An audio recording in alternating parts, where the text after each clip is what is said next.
से, माँ से, पिता से, देवर से, देवरानी से, जेठ से, जेठानी से, बुआ से, फूफा से, मामा से, मामी से, काका से, काकी से, कितना भी व्यवहार बेकार हो जाए, अड़ोसी से, पड़ोसी से, दड़ोसी से, रिश्तेदारों में, समाज में, कितना भी तुम्हारा विवाद हो जाए, एक बात अपने अंदर उतार कर देखो इसको कि कितना भी किसी से व्यवहार, हमारे कितना भी किसी से विवाद हो जाए, कितना भी झगड़ा हो जाए, पर एक बात उतार कर रखना कि हम उनसे बोलना बंद नहीं करेंगे, भले कुछ भी।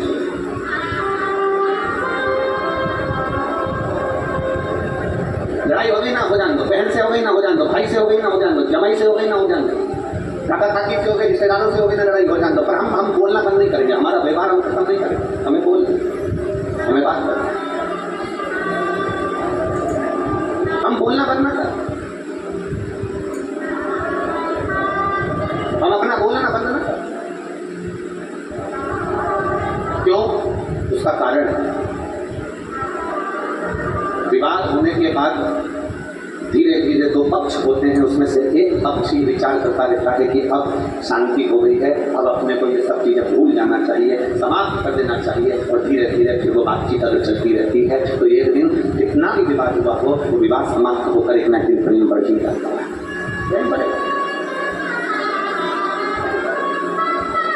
अपने व्यवहार में ये चीज लेकर रहे, अपने स्वभाव में ये चीज लेकर रहे, और अपने व्यवहार में ये चीज लेकर आओ कि अब मुझे इतना भी झगड़ा हो किसी से भी हो, पर मेरी बोलचाल बंद ना हो, बोलचाल नहीं।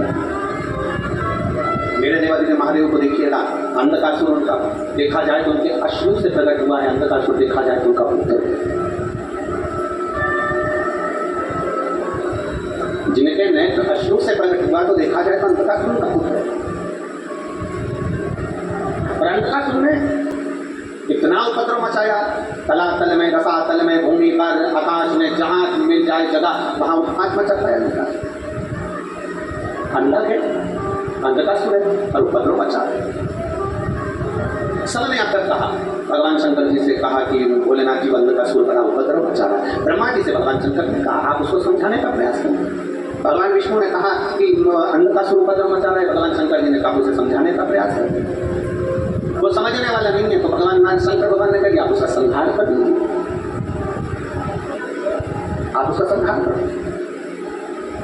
भगवान नारायण कहते हैं अंधकासुर का संहार हम नहीं कर सकते, भगवान ब्रह्मा कहते हैं अंधकासुर का संहार हम नहीं कर सकते।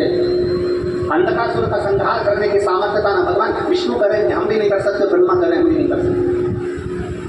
तो फिर अंधकासुर का संहार कौन करेगा? तो कहा अंधकासुर का संहार करेगा कौन? फिर कहा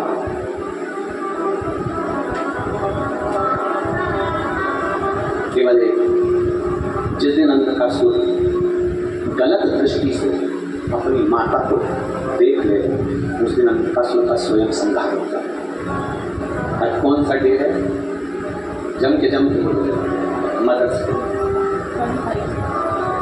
आज मातृत्व दिवस है, मदर्स डे।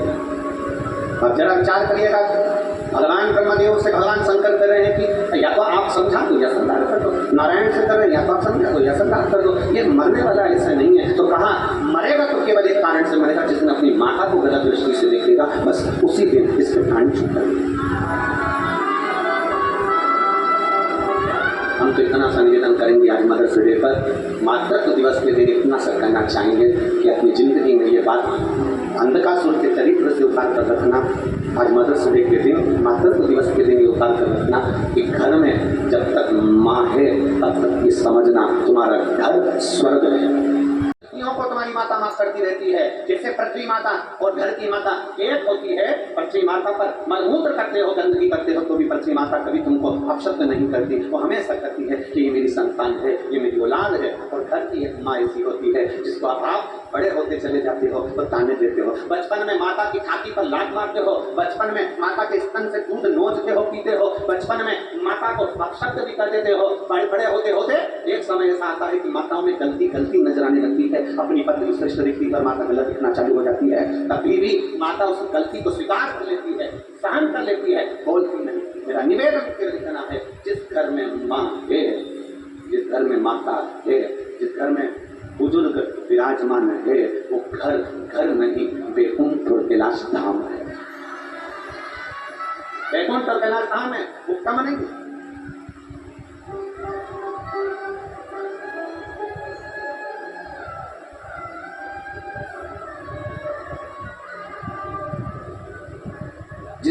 चली जावे ना, उस दिन का अनुभव करिएगा जरा।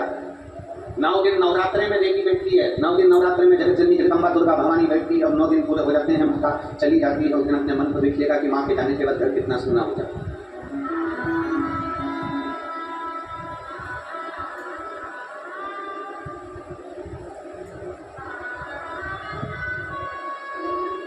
ओम प्रकाश जी, कोरोना काल के अंतर्गत एक बेटी, कई बार आप लोगों ने उस बेटी को वीडियो में भी, कहीं भुवनेश्वर धाम से कोई वीडियो निकला हो तो उसमें उस बेटी का दर्शन भी किया। कोरोना काल में एक बेटी खूब रो, अब वो धाम पर आई और उसकी आंखों में चली। हमने उसके बेटी से पूछा कि तेरे रोने का कारण क्या, तो वो बोल ना पाई। उसके साथ वाले थे तो उनसे पूछा किसके साथ आई है, तो कहा यात्री। क्या नाम है इसका, उन्होंने नाम बताया। हमने कहा क्या पढ़ाई कर रही है, तो फिर ये पुणे में डॉक्टरी कर रही है, मेडिकल पढ़ाई। कैसे आना होगा, ये क्यों रो रही है, इतनी बिलक बिलक कर रो रही है, इसको रोने का कारण क्यों? कहा कोरोना के अंतर्गत इसके पिता भी हॉस्पिटल में, इसका भाई भी हॉस्पिटल में, और इसकी माँ भी हॉस्पिटल में। 3 दिन के अंतराल में पहले पिता चले गया, फिर 3 दिन बाद माँ चली गई, फिर 3 दिन बाद भाई चले गया। अब कोई नहीं अकेले।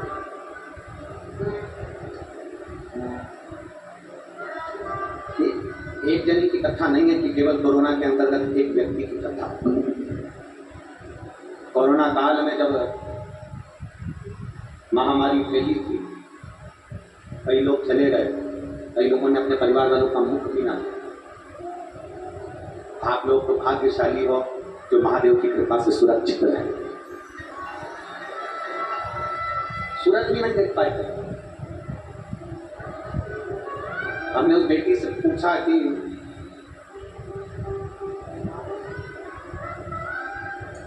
तेरे पिता चले गए, तेरा भाई चले गए, तेरी माता चली गई, तो फिर अब क्या? तो बेटी कहती है अगर मेरी माँ रह जाती ना तो मुझे मेरा भाई और पिता दोनों का प्रेम मिलता है। उसके शब्द केवल एक माता, अंधकासुर समझ नहीं पा रहा है कि माता का सुख क्या होता है। उसने तो माता को गलत दृष्टि से देखा है, क्योंकि उसको सिखाने वालों ने कहा था तेरा जन्म नहीं हुआ है माँ के गर्भ से, तेरा कोई पिता नहीं, तेरी कोई माँ नहीं। सिखाने वालों ने अंधकासुर से कर रखा था। और मिलेंगे संसार में भड़काने वाले, मिलेंगे संसार में अपशब्द कहने वाले, मिलेंगे उनको ज्ञान देने वाले। अभी आपको कथा में कहा था ज्ञान देने वालों की कमी नहीं है, ढेर पड़े हैं, पर सहयोग देने वाले ढेर सारे नहीं होंगे, ज्ञान देने वाले ढेर सारे होंगे। कहने वाला बहुत सारे ज्ञान देने वाले मिलेंगे। कोई कहेगा ऐसा मत करो, कोई कहेगा ऐसा करो, कोई कहेगा ऐसा करो, कोई कहेगा। स्वयं शंकर जी के सामने की बात है, शंकर भगवान माता पार्वती के साथ नंदी पर बैठकर जा रहे थे। एक ने पार्वती को देखा तो देखते सी अपने मित्र को कहा जरा देखो देखो जरा इनको, एक नंदी पर 2 चढ़ के जा रहे। शंकर भगवान ने पार्वती से कहा पार्वती एक काम करता हूँ, मैं नीचे उतर जाता हूँ। पार्वती जी ने, शंकर जी नीचे उतर गए, पार्वती जी नंदी पर बैठकर चली। नंदी को पकड़कर शंकर जी जा रहे थे, दूसरा व्यक्ति मिल गया। उसने कहा देखो जरा इनको, जोरू का गुलाम है, पत्नी को नंदी पर बिठा रखा है और खुद पैदल चल रहा। शंकर भगवान पार्वती जी नीचे उतर गए, शंकर भगवान बैठकर पार्वती नंदी पकड़कर चले। थोड़े आगे चले तो व्यक्ति फिर मिल गया। देखो ऐसा व्यक्ति है, पति है इसका, पत्नी को पैदल चला रहा और खुद नंदी पर बैठकर जा। अब दोनों नीचे उतर गए, नंदी को लेकर चल रही है। फिर थोड़ी दूर पर कोई मिला, उसने कहा देखो गजब, साथ में नंदी चल रहा है, और इन मूर्खों को कौन समझाए कि पैदल क्यों चल रहा है, बैठ के चलो ना।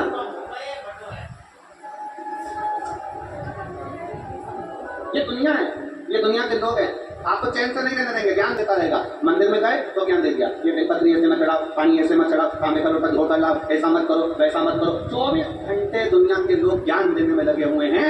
हर व्यक्ति ज्ञान देने में लगा हुआ है। यहाँ तक कि टीवी खोलो तो अच्छा महाराज भी ज्ञान देने में लगा है, पर वो ज्ञान को अपने ऊपर धारण नहीं कर पाता।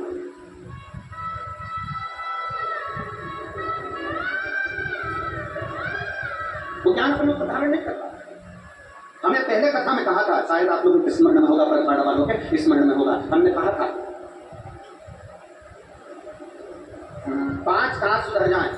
राष्ट्र सुधरने में देरी नहीं लगेगी। ये बात हमने कथा में देखी, किसने सुनी थी ना।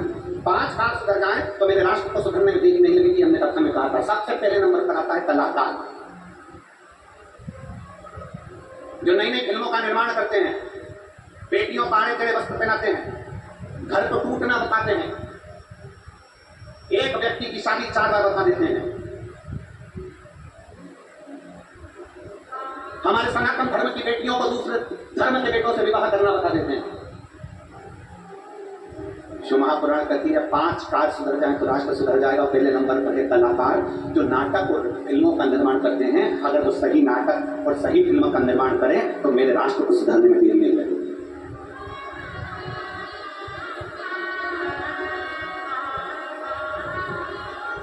दूसरे धर्म की बेटी, हमारे सनातन धर्म की बेटियों को दूसरे धर्म में विवाह करता दिखा देते, स्नेह करता दिखा देते, प्रेम करता दिखा देते। कभी सनातन धर्म छोड़कर दूसरे धर्म की बेटी को भी तो दिखाओ कि हमारे धर्म के बेटे से विवाह करें, कभी वो भी तो। 5 कार सुधरना जरूरी है, मेरा राष्ट्र सुधर जाएगा। पहले नंबर पर है कलाकार, दूसरे नंबर पर है नीतिकार। राष्ट्र के राजनेता जितनी बात करते हैं उतनी बात पर अमल रहें तो राजनेता सुधर जाए तो राष्ट्र को सुधरने में देरी नहीं लगेगी। पहले नंबर पर है कलाकार, दूसरे नंबर पर है जनते बोलो जरा नीतिकार, तीसरे नंबर पर है पत्रकार। राष्ट्र के जितने पत्रकार अपनी कलम से सत्यता को लिखना चालू कर दे तो मेरा संकल्प सत्यम शिवम और सुंदरम है। अपनी कलम का सदुपयोग करे, जैसे परतवाड़ा के पत्रकारों ने अपनी कलम का सदुपयोग करा, जैसे परतवाड़ा के इन पत्रकारों ने अपनी कलम का सदुपयोग करा और इस शिव महापुराण की कथा के एक एक शब्द को पत्रकारों ने जनमानस पर भेजा। ये पत्रकार करते हैं। परतवाड़ा के एक एक पत्रकार ने, चाहे वो कोई नाश्ता करा रहा है उसका वर्णन किया अपनी अखबारों में, अपनी न्यूज में, अपनी सोशल मीडिया में। कोई पानी पिला रहा है, पत्रकारों ने, परतवाड़ा के पत्रकारों ने उसका वर्णन किया कि देखो लोगों ने पानी पिलाया। परतवाड़ा के पत्रकारों ने, मीडिया वालों ने ये दिखाया कि हमारा परतवाड़ा, हमारा क्षेत्र, हमारा विदर्भ कोई साधारण नहीं है, यहाँ की रुक्मणी कोई साधारण नहीं है। यहाँ पर परतवाड़ा के लोगों ने परत पावड़े बिछा कर दिखा दिया कि हमारा परतवाड़ा किसी से कम नहीं। छोटी सी तहसील है, छोटी सी जगह, छोटा सा खेड़ा, और उसको दिखाया। और इसमें सबसे ज्यादा प्रधानता रही पत्रकारों की और सोशल मीडिया। पहले नंबर पर जमते बोलो कलाकार, दूसरे नंबर पर नीतिकार, तीसरे नंबर पर पत्रकार, चौथे नंबर पर सलाहकार। अगर आपके सलाहकार अच्छे हैं तो राष्ट्र सुधरने में देरी नहीं लगेगी। पर आपको सलाह देने वाले ऐसे मिलते हैं कि आपकी जिंदगी को नर्क बना देते हैं। आपको सलाह देने वाले क्यों सुनती है अपनी माता का? एक माँ अपनी बेटी को सलाह देती है तो उससे जितना अपने उतना काम कराकर अपने कमरे में अपनी औलाद को ले जाकर सो जाएगा। देवरानी है नगर में, जेठानी है नगर में, वो करेगी, तू क्या करती है? तू जाके आगे करने की जरूरत नहीं है। एहसास सत्य को दिखाएगी। एक माँ अपनी बेटी को सलाह दे रही है, माँ को बेटी को सलाह देना चाहिए, बेटा अगर ये शरीर पलंग पर पड़ा रहा, एक मशीन अगर पड़ी रहती है तो वो जाम हो जाती है, एक अलमारी पड़ी रहती है वो जाम हो जाती है, एक खेत में काम करने वाला एक औजार पड़ा रहता है तो वो खराब हो जाता है। तो ये शरीर अगर टीवी के सामने केवल पड़ा रहेगा, पलंग पर पड़ा रहेगा तो ये शरीर खराब हो जाएगा। ये घुटने, ये नेत्र, ये चिपिया, ये कान, ये सब बेकार हो जाएंगे। इसलिए बेटा काम करो, घर में हो ना जितनी देर उतनी देर कार्य करा करो। सलाह देने वाले अच्छी सलाह दें, इंजीनियरिंग करूंगा और सलाह देने वाले करें नहीं ये काम करो, तुम्हें इंजीनियरिंग करने की जरूरत नहीं, काम करो, ऐसा करो। सलाह देने वाले जितने बीच पर होते हैं कि शादी में भी सलाह देते रहते हैं और शादी मरने में भी सलाह देने पहुंच जाते हैं। एक व्यक्ति मर गया तो उसके सलाह देने वाला एक साइकिल से पहुंच गया। हमने सुना है भाव निकल गए, हमने सुना है भाव निकल गए। उसने कहा साहब निकल गए। फिर बार बतावे बस 4 दिन बाद बार हुआ है, 12 दिन बाद 4 दिन बाद। अच्छा क्या क्या बना रहे? अब पता भाव निकल गए, बनाने की पूछ रहा है। इसकी तो आंख में आंसू होना चाहिए कि भाव निकल गए तो अपन तो क्या क्या बना रहे? बस पूरी है, रायता है, चने की सब्जी है, गुलाब जामुन है और बूंदी है, सेव है। इतने में बोला गर्मी चल रही है, गुलाब जामुन रहेंगे तो श्रीखंड बनवा। अब ऐसा भाव निकल तो श्रीखंड खाने की पड़ेगी, श्रीखंड बनवा, श्रीखंड। विचार करिए जरा, सोचिए जरा। सलाह देने वाले कहीं नहीं चुकते, सलाह देने वाले केवल यही से मतलब नहीं, शमशान में मुर्दा जल रहा है तो वहां पर भी सलाह दे रहा है, वहां पर भी सलाह दे रहा है। कितनी लकड़ी लगाई, वहां पर भी सलाह दे,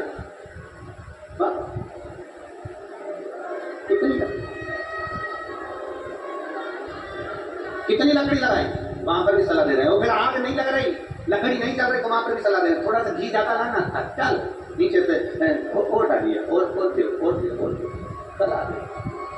महाराज शिव महापुराण की कथा करती है, पहले नंबर पर बोलते जाओ, जम के बोलो, जम के आपकी आवाज हमारे तक पहुंचना चाहिए। कलाकार दूसरे, नीतिकार तीसरे, पत्रकार चौथे, सलाहकार, सलाह देने वाले अगर सही होंगे तो हमारी जिंदगी भी सही होगी और राष्ट्र भी सही चलेगा। राष्ट्र की सलाह,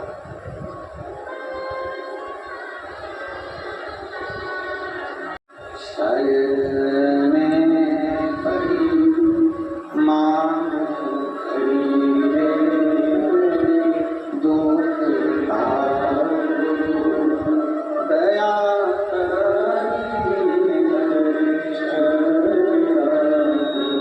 शंभु शरणे पड़ी मां खड़ी रे, दुख दया। शिव महापुराण की कथा, पांच कार में सबसे आखिरी का कार है और वो कथाकार है, सबसे आखिरी का कार है। जम के बोलो कौन? कथाकार। आज के जमाने के जितने कथाकार हैं, जितने ज्ञान देने वाले हैं, उनसे निवेदन केवल इतना है कि आज के जमाने के कथाकार जितना बोलते हैं उतना अपने पर भी अमल करें, तो मेरे राष्ट्र को सुधरने में देरी नहीं लगे। हम दूसरे को उपदेश दे रहे हैं, शांति रखो, शांति से जिंदगी जियो, किसी को शब्द मत बोलो, प्रेम की भाषा बोलो, और मालूम पड़े कोई प्रेम की भाषा तो जाने तो अंगारे में, जब वही अब शब्द कहना चालू कर दें, वही आड़ी तेरी बातें कहना चालू कर दें, वही ताने और गालियां देना चालू कर दें, तो हमारा राष्ट्र नहीं सुधर सकता। पांच कार में सबसे आखिरी का कार है कथा का, इसको भी सुधरना चाहिए। व्यासपीठ मिली है भजन करने के लिए, व्यासपीठ मिली है हरि का नाम शिव नाम लेने के लिए, व्यासपीठ किसी की निंदा करने के लिए नहीं, प्रेम की भाषा, आनंद की। और मेरे भोले तेरा सहारा, मेरे भोले तेरा सहारा, मेरी नैया का तू किनारा, मेरी नैया का तू किनारा, मेरे बाबा तुझे पुकारा है, मेरे बाबा तुझे पुकारा है, मेरी नैया का तू किनारा है, मेरी नैया का तू किनारा। कुछ हमको सुधरना, थोड़ा सा सुधरने का भाव अपने भी करना है। झगड़ा किसी से भी हो, लड़ाई किसी से भी हो, कितना भी किसी से विवाद हो, हमें बात बंद नहीं करना, हमें बात करने पर अंध का सुन ने गलती कर दी, अंध का सुन ने बहुत उपद्रव मचाया, आखिरी में अंध का सुर जो उपद्रव मचाया, और देव महादेव की धर्म पत्नी माता पार्वती जी बैठी थी, और पार्वती जी को अंध का सुन ने गलत दृष्टि से देखी, गलत दृष्टि से जब माता पार्वती को देखा तो क्रोध आ गया शंकर भगवान को, उन्होंने काल भैरव को प्रकट कर दिया, भैरव ने जाकर अंधकासुर का संहार बेटा, तो अंधकासुर प्राण थोड़ा ध्यान देना कथा पर। 5 रुपए के बिस्कुट के पैकेट के पीछे करोड़ों की दौलत मत छोड़ो।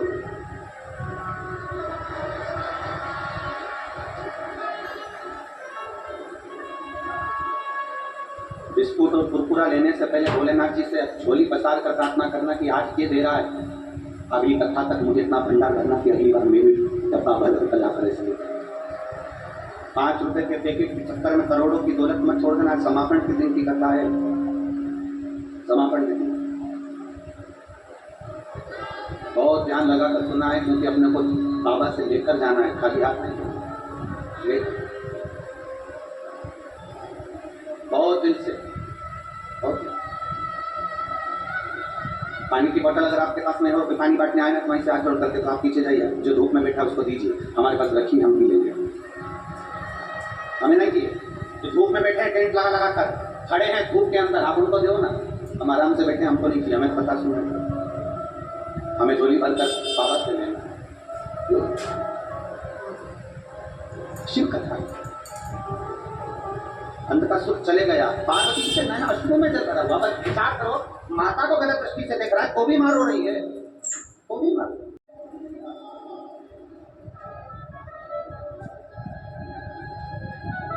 वो भी माता के नयन में जले। एक पत्र है,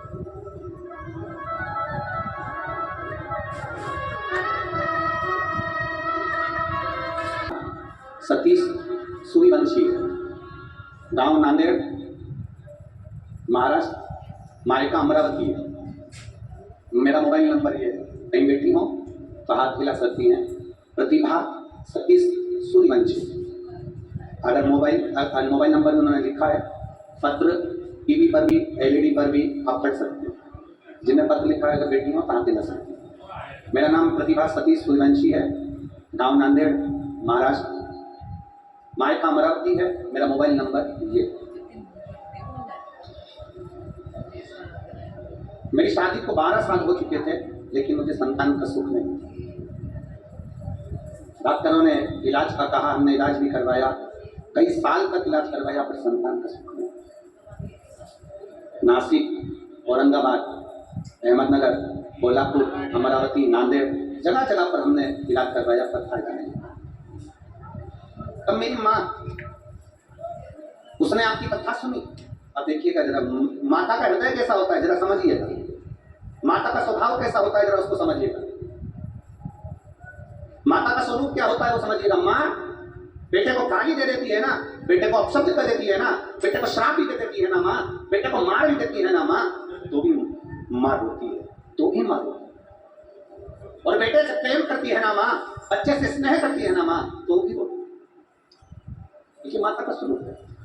मेरी माता ने मुझसे कहा, तू डॉक्टर को दिखाना बंद कर और पशुपतिनाथ का व्रत करना प्रारंभ कर। मैंने कथा में सुना है, सफेद आंकड़े की जड़ को कमर पर अगर बांधा जाता है लाल धागे में, देव महादेव का, गुरुकेश्वर महादेव का नाम लेकर, तो संतान होती है। और बाबा की ऐसी कृपा हुई गुरुदेव, मैं बाबा को नमन करने के लिए आई हूँ। हम लोग, मेरे पति भी अच्छी पोस्ट पर, हम भी अच्छी पोस्ट पर, हम क्या वर्णन करें। हमें ये सत्संग में, कथा में रुचि नहीं, पर हमने प्रयोग कर देखा, और 13 जुलाई 2023 को मेरे घर में पुत्र रत्न की प्राप्ति हुई है। मैं बाबा को नमन करता हूं। ये शिव पत्र है, ये उखड़दान। ना यहाँ पर कोई फेल है, ना यहाँ पर कोई भभूति है, ना यहाँ पर कोई आडंबर है, ना यहाँ पर कोई दिखावा है। यहाँ तो बस केवल एक ही बात चलती है, सारी समस्या का हल।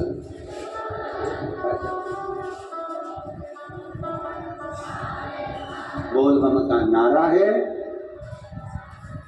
हम यहाँ से ना तो कभी भभूति देते हैं, ना हम कभी बेल देते हैं, ना हम कभी श्रीफल देते हैं, ना हम कभी कोई चीज देते हैं। केवल एक चीज है, आपको ये शिव महापुराण सुनना है, शंकर के मंदिर जाना चालू करो। हमसे मत कहो कि दुख क्या है। अगर दुख कहना है तो जब कथा में बैठो ना, और श्री शिवाय नमस्तुभ्यम जब 5 बार बोला जाता है, और बाबा से कहा जाता है, बाबा मेरे दुख काटो, उस लाइन को बोलने के बाद बाबा से अपने दिल की बात मन से कह दो, तो वो सुनता है। क्योंकि जितनी देर कथा चलती है, उतनी देर तक मेरा महादेव वहां खड़ा है।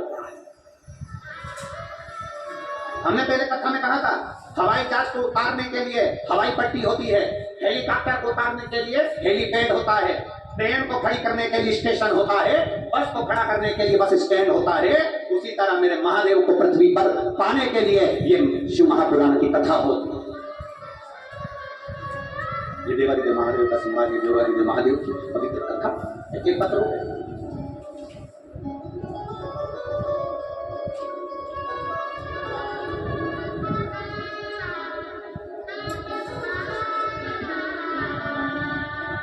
सो मनीषा नंदलाल आहार, आकोल जिला अकोला की रहने वाली हूँ। कहीं बैठी हो तो हाथ हिला सकती हूँ, अगर कहीं बैठी हो तो हाथ हिला सकती हूँ। सो मनीषा नंदलाल कहा, आकोट जिला अकोला की रहने वाली हूँ, मेरा मोबाइल नंबर ये है, पत्र ले जाना। आ जाओ। सो मनीषा नंदलाल कहा, आकोट जिला अकोला की रहने वाली हूँ, मेरा मोबाइल नंबर ये है। मैं बाबा क्या बखान करूँ बाबा के गुणगान का, आपकी कथा टीवी पर सुनती हूँ, एक लोटा जल हर समस्या का हल मैं सुनती आई, पर बाबा इतना विश्वास पहले नहीं था, इतना भरोसा नहीं था बाबा। जो सत्य है ना बाबा वही लिख रही हूँ कि मैं भरोसा नहीं करूँ। पर गुरुजी मेरी चेस्ट में गठान हो गई, और चेस्ट में जो गठान हुई उसका हमने ऑपरेशन करवा लिया। जब ऑपरेशन करवा लिया, ऑपरेशन कराने के बाद फिर वापिस गठान हो गया। अब ऑपरेशन कराने की सामर्थ्यता नहीं था, क्या करते? किसी ने कहा कि सुना है कि अगर परिवार में बैठ कर कथा सुनी जाती है तो बाबा उसको पूरा करता है। गुरुदेव डॉक्टर कह रहे हैं कि तुम्हें चेस्ट में वापिस गठान हो गई है और उसका ऑपरेशन चल रहा है, और ये गठान कोई साधारण सी नहीं है गुरु जी, जिसको साधारण समझा जाए। अब करूं तो करूं क्या? अमरावती में आपकी कथा चल रही थी, और अमरावती में कथा चल रही थी, जैसे आज जायसवाल जी कथा करा रहे हैं, जैसे श्री रवि जी राणा, नवनी जी राणा कथा कराए। हम उस कथा में पूरे टाइम तो नहीं, पर कुछ समय के लिए हम पहुंचे, और बाबा से हमने आखिरी दिन के एक दिन पहले, जिसको आप शिवरात्रि करते हो, हमने बाबा से विनती करी उस जगह पर बैठकर कथा के पंडाल में, और वहां की मिट्टी को उठाकर चेस्ट में लगा दिया। जब तक कथा चलती रही तब तक वो मिट्टी में अपने चेस्ट पर लगाती रही। गुरुदेव मैं बाबा का क्या गुणगान करूं? हम दूसरी बार जब डॉक्टर को दिखाने के लिए गए तो डॉक्टर ने रिपोर्ट देखकर कहा कि आपकी गठान गल चुकी है, अब गठान चेस्ट में नहीं है। शिव तत्व है, एक लोटा जल, एक बेलपत्र और उसका गुणगान खाली नहीं जाता। सो मनीषा नंदलाल कहा, आकोल जिला अकोला की रहने वाली, मेरा मोबाइल नंबर है। लाइन अच्छी लिखी है, श्री शिवाय नमस्तुभ्यं तुम बोलते। अच्छा एक भजन की सिद्धता प्राप्त करें, आपको मांगने के लिए कहीं जाने की जरूरत नहीं है। फिर निवेदन करेंगे, ये व्यासपीठ ना बेल देती, ना भभूति देती, ना श्रीफल देती है। व्यासपीठ आपको कुछ नहीं देती, केवल अगर देती है तो केवल एक बात देती है कि आपको भगवान का दरवाजा नहीं छोड़ना है, भगवान का मंदिर नहीं छोड़ना है, शिव का स्मरण करना। हाँ, इस व्यासपीठ से ये जरूर है कि शंकर जी पे चढ़ी हुई बेलपत्र हम भले जरूर बाबा का ये प्रसाद, क्योंकि इसको तो हम भी पाते हैं, तो आपको भी पाने के लिए, आपको भी रखने के लिए देखते हैं, इतना जरूर है, इतना। और करो उस परमात्मा का स्मरण करो।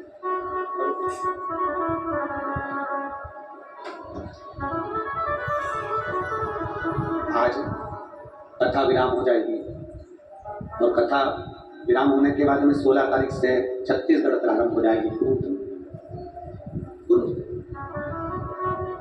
विदर्भ क्षेत्र में ये दूसरी कथा है। पहली श्री रवि जी राणा जी, श्रीमती नवनी जी राणा जी कराए, श्री हनुमान जी ने कराई, और दूसरी है श्री ओम प्रकाश जी, श्री प्रकाश जी जायसवाल जी ने, और परकवाड़ा के सभी शिव भक्तों ने कराई।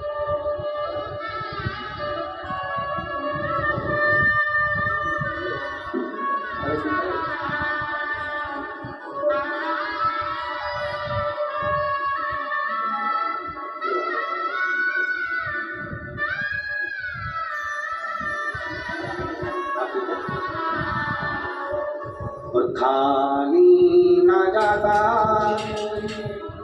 घर से तुम्हारे, खाली न जाता दर से तुम्हारे, मैं भी खड़ा हूँ नंदी बारे बसारे, अपने लगा लो, गिरा जा रहा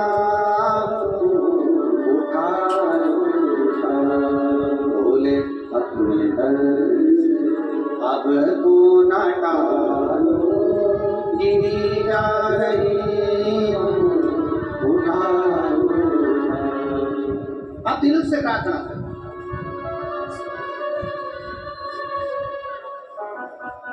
उसे कहोगे वो सुनेगा। हेलीपैड देखकर हेलीकॉप्टर उतर जाता है, शिव महापुराण का पंडाल देखकर मेरा महादेव उतर जाता है, मेरा शंभो, मेरा प्रकाशदर्शी, मेरा बैलाजी उतरता है। लोग कहते हैं शिव पुराण में है, काम करते हैं, एक बार बैठ कर देखिए, एक बार बैठ कर देखिए। जितनी देर बैठोगे उतनी देर में आपको आनंद अनुभव होगा।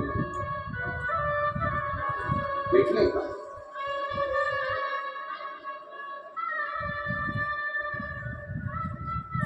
भगवान शंकर जी के सम्मुख में पार्वती जी आंसू ढाल रही है, रो रही है। पार्वती जी रोती, तुम भगवान महादेव ने पूछा क्यों रो रही हो? ये मेरा पुत्र माना था मैंने, इस पंचकासुर को बेटा माना था और ये मर गया, इसके प्राण छूट गए। शंकर भगवान कह रहे हैं क्यों रो रही हो? उसने तुम्हें गलत दृष्टि से देखा था, तुम माँ हो उसकी। कभी कभी जरूरी नहीं है कि जवाब आप दो, जरूरी नहीं कि जवाब आप दो, कभी कभी धैर्य रखो। हमने पहले कहा है श्रद्धा, हमने पहले वर्णन करा था, हमने उसका कहा था थोड़ी सब्र रखो, थोड़ा इंतजार करिए। जरूरी नहीं हर चीज का जवाब आप दोगे, जरूरी नहीं हर बात का जवाब आपको देना, नहीं, समय का इंतजार करिए। और समय जब इंतजार करोगे तो समय जो जवाब देता है उसके आगे मनुष्य भी जवाब नहीं दे सकता।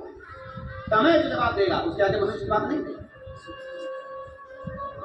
इसने मेरा बुरा करा, मैं इसका बुरा कर दूं, इसने मेरे लिए अपशब्द कहा, मैं इसको अपशब्द कर दूं, इसने मेरे लिए ऐसा बोला, मैं ऐसा कर दूं। ना ना ना, थोड़ा रखो, रुको, समय आएगा। जब समय आएगा तो वो खुद जवाब देगा, अपने को जवाब देने की जरूरत नहीं। पार्वती, तुम्हारे बेटे इसको, इस अंधकासुर ने जिसको तुम पुत्र मान रही हो, इस अंधकासुर ने जिसको तुम बेटा मान रही हो, इस अंधकासुर ने तुम्हें गलत दृष्टि दी है, गलत विचार रखा तुम्हारे प्रति, गलत दृष्टि दी। और कल कथा में कहा था माता के मंदिर में चुनरी चढ़ाने से ज्यादा पुण्य मिलता है किसी नारी की आबरू को बचा लेना, किसी नारी को अपशब्द कोई कह रहा है तो उसको बचा लेना। और कल कथा में कहा था यमराज सारे दंड देता है, यमराज सबके सारे के सारे पाप का भुगतान यमराज भुगताता है। और कल शिव महापुराण में कहा था महादेव दो पाप का भुगतान जरूर भुगताते हैं इस पृथ्वी पर। पहला, गर्भवती नारी को अगर गाली दी गई है, गर्भवती नारी को अगर अपशब्द कहा गया है, उसका भुगतान देवादिदेव महादेव भुगताते हैं। और दूसरा, जो धर्म वाली नारी, रजस वाला नारी को अपशब्द कहा गया है तो उसका भुगतान महादेव भुगताते हैं।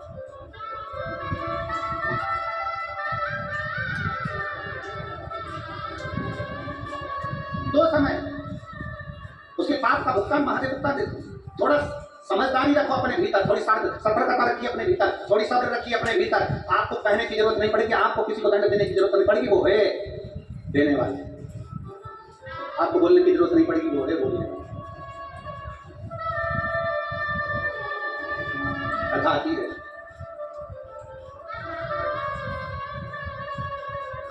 शिव महापुराण की कथा में वर्णन आता है कि भगवान देवताओं ने मिलकर असुरों के साथ में मिलकर मंथन किया। इस मंथन में सबसे पहले गौ माता निकली, गौ माता के बाद में विष्णु निकला। अब गौ माता भी निकली और विष्णु निकला, फिर अमृत निकला। मंथन में बहुत कुछ निकला। फिर मंथन में अमृत भी निकला, तो मंथन में लक्ष्मी भी निकली है, मंथन में रत्न भी निकले हैं, मंथन में माणिक मोती भी निकले हैं, मंथन में औषधि भी निकली है और मंथन में हाथी भी निकला। ऐरावत हाथी भी निकला मंथन में। समुद्र मंथन को जब करा गया तो ऐरावत हाथी निकला। हाथी को देखकर भी समझ जाना कि वो ऐरावत हाथी जो मंथन में निकला वो क्यों निकला। मंथन में हाथी निकलने की क्या जरूरत थी? मंथन में ऐरावत हाथी की क्या जरूरत पड़ गई? मंथन में ऐरावत हाथी क्यों निकला? उस ऐरावत हाथी के निकलने का कारण केवल इतना था कि इस हाथी को देखो, इसके कान कितने बड़े बड़े हैं। अर्थात जिंदगी में अगर तुम आए हो तो तुम्हारे कान भी बड़े रखना, सुनने की आदत डालना, ज्यादा बोलने की आदत मत डालना। कान बड़े। मंथन में हाथी निकला तो ये बताने के लिए निकला कि हाथी जब चलता है, हाथी जब आगे बढ़ता है तो बहुत सारे गली के कुत्ते पीछे पड़ते हैं। और हाथी से हमको ये सीखना है कि हाथी पीछे पलट कर नहीं देखता कि कौन कुत्ता हमारे को भोंक रहा है।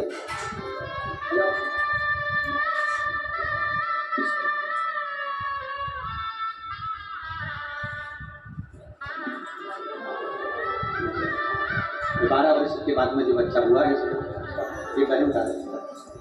अच्छा, आपकी बहन क्या हुआ है? बहुत बहुत धन्यवाद। ये ठीक है, श्री श्री राम। उनकी बहन के घर में बच्चा हुआ है जो 12 वर्ष के बाद हुआ है। एक बार जोरदार ताली। बहुत बहुत धन्यवाद। हाथी पीछे पलट कर नहीं देखता, हाथी को पलटने की जरूरत नहीं पड़ती, वो अपनी मस्ती में चल रहा है। ऐरावत हाथी मंथन में इसलिए निकला कि सारे देवताओं को, रसूलों को भी ज्ञान उत्पन्न कराया जाए, ज्ञान प्रदान किया जाए कि देखो जिंदगी में आगे बढ़ना है तो हाथी जैसी अलमस्ती लेकर चलते जाना। चिल्लाने वाले चिल्लाते रहेंगे, भोंकने वाले भोंकते रहेंगे और बोलने वाले बोलते रहेंगे, तो अलमस्त होकर आगे बढ़ते जाना। ये हाथी की एक श्रेष्ठता, इसलिए मंथन में ऐरावत हाथी निकला।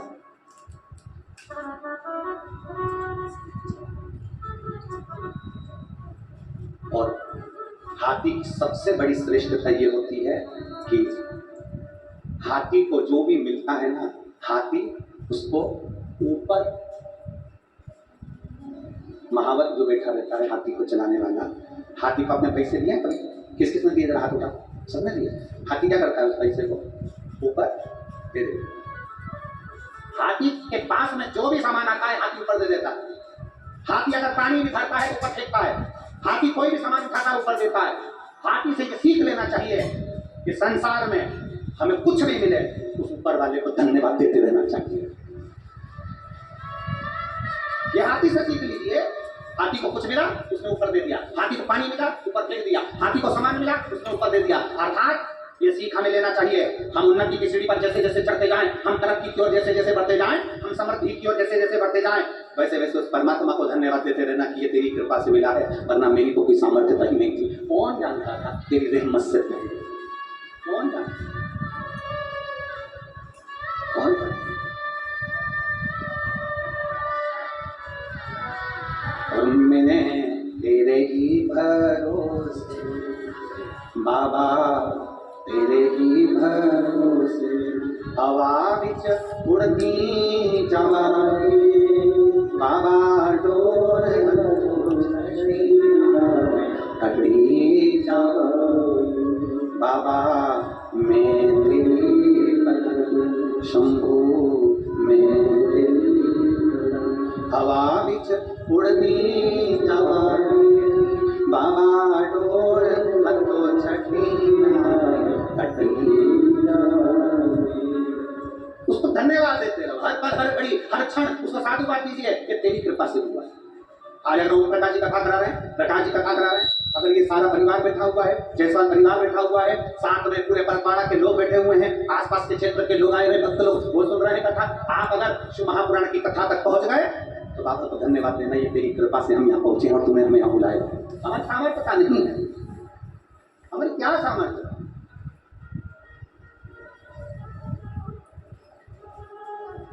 एक प्रभु का नाम व्यक्ति को कहाँ लेकर जाता है उसको अंदाजा नहीं लग पाता। एक भगवान का नाम उस व्यक्ति को कहाँ तक लेकर जाता है ये अंदाजा नहीं लग पाता। आप परमात्मा के नाम के लिए, आप भगवान के नाम के लिए, आप परमात्मा के नाम के लिए आप आगे तो बढ़िए। परमात्मा आपको इतना आगे बढ़ा देगा कि आपको देखने वाले लोग ढेर लग जाए। आप परमात्मा के नाम को लेकर आगे तो बढ़िए, आगे तो बढ़िए। परमात्मा और बढ़ो, और बढ़ने से पहले इतना विचार करना कि हमारे सनातन धर्म को चोट ना पहुंचे।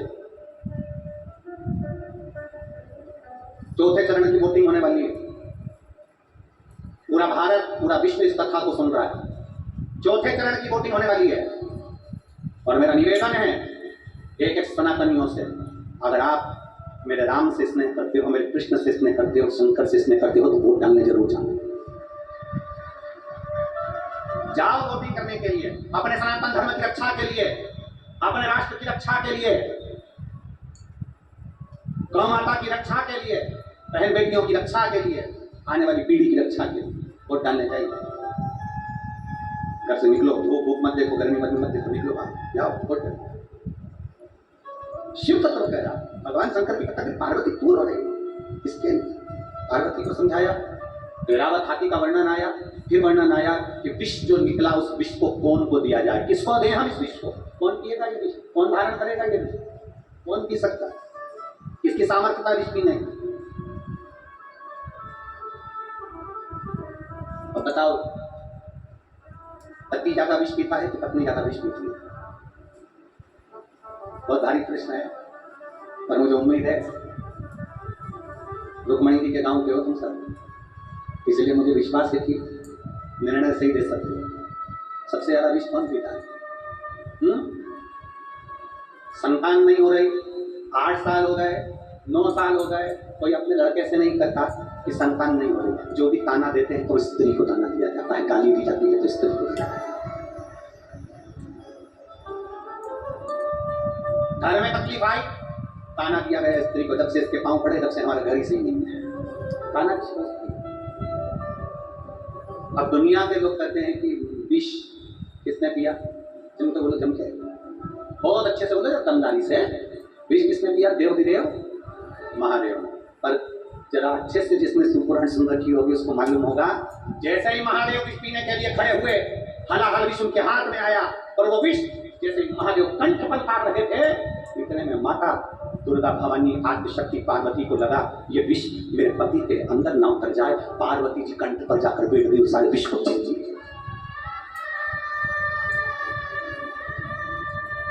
विष झेला माता पार्वती।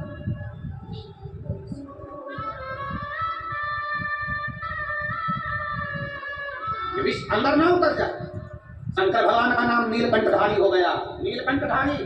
पर कोई पूछे अंदर ये नीलकंठ कैसे पड़ गया? क्या विष की तपन इतनी तीव्र थी कि कंठ नीला पड़ गया? नहीं, मेरी जगत जननी भद्र काली मां दुर्गा कंठ के अंदर बैठकर विष को झेल रही थी। विष खुद ने झेला, आदिशक्ति ने, दुर्गा ने, भवानी ने। ये जितना विष है संसार का, ये जितना पुरुष नहीं झेलता उतना माताएं झेलती है। घर में रह के तो देखो रे भेरू, घर में रह के तो देखो। तुम तो आधे से ज्यादा समय दुकान पर, खेत में, खलियान में, काम में, नौकरी में, सर्विस में निकल जाता है।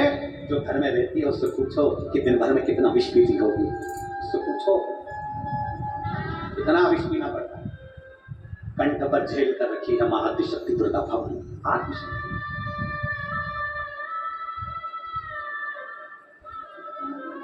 मां दुर्गा भवानी कंठ पर विष को झेल कर रखी है।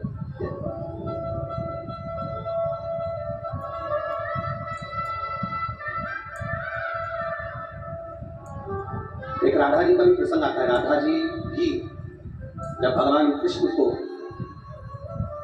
खीर में विष दिया गया तब राधा जी ने अपनी छोटी सी उंगलियां उस खीर के पात्र में डाल दी। खीर इतना मीठा हो गया कि विष का ठिकाना नहीं पड़ा। तो भगवान कृष्ण राधा से कह दिए, राधा मीठे रस से भरोड़ी राधा रानी, तुझमें मिठास है राधा। राधा संबोधन में मिठास है, राधा शब्द में मिठास है। जो समझे को ना, समझे को नारी स्त्री विष पीती है, विष पीती है। कंठ पर मेरी माता शक्ति ने, दुर्गा भवानी ने विष को झेल लिया, विष को कहा। देवती जब महादेव ने स्मरण किया पार्वती का, माता पार्वती का स्मरण, मां जगज्जननी का स्मरण कर रहा है और माता पार्वती का स्मरण किया।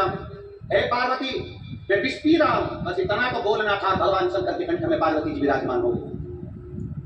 समय आया, अमृत सामने आया। अमृत विष लेकर तो देवता आ गए थे, पर अमृत लेकर तो देवता आए ही नहीं, पीछे ही सलट लिए, पीछे। किसी को किसी का पड़ा हुआ मोबाइल मिल जाए ना तो वो इतनी देर किसी से पूछता थोड़ी ना, उतनी देर में तो जेब में सलटा लेता है।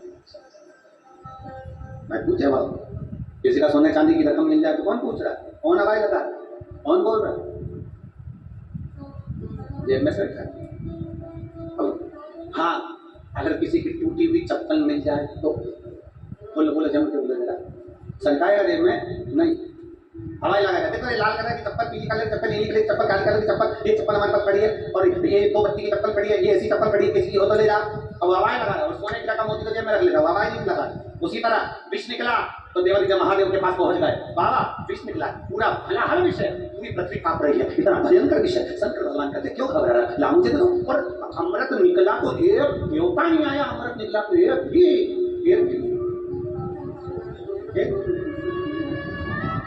अपने भीतर ये अहंकार मत लाओ कभी जिंदगी में।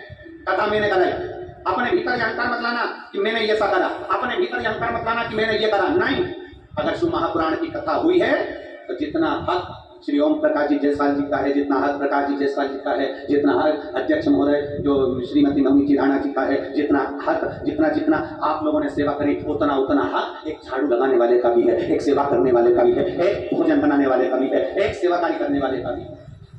ये कथा किसी एक की नहीं, संपूर्ण परतवाड़ा की, संपूर्ण विदर्भवासियों की है, जिसको लोगों ने सुना, धारण करा, सेवा करी और बड़े भाव से इसको निभाया।